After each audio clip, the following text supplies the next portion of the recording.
you want to come right up to your eyelids and you just want to do really soft, short lines. I do recommend having a fur guide as you're doing this. Honestly, it doesn't really matter what animal it's on. Most of them have a very similar fur pattern.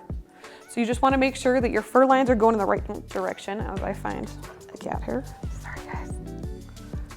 There we go. So I want to emphasize this part right here because this is one of our muscles. So I'm going to tuck it underneath as I do my sculpting.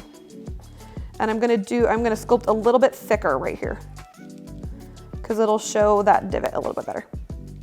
So up above, I was doing really thin lines, and down here, I'm scooping a little bit and scooping a little bit deeper, if you can see the difference. Very cool. That gets right in there. You guys are awesome. Okay. So I do eyelids first, once again, because you're less likely to bump them later on.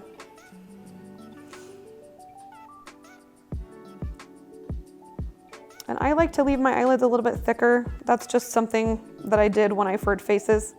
When you fur faces, that is definitely important. To make sure you have a good solid space here, because you're gonna butt your fur right up against these eyelids.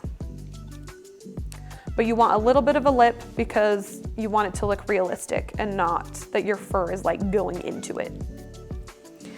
It just looks a little weird depth-wise when you're done. So up here, you can also do a little bit thicker lines because this is their brow and they usually have a little bit thicker fur here. So I usually do my thick lines first just so I can kind of get an idea of what's going on. And then I come in with my thinner lines.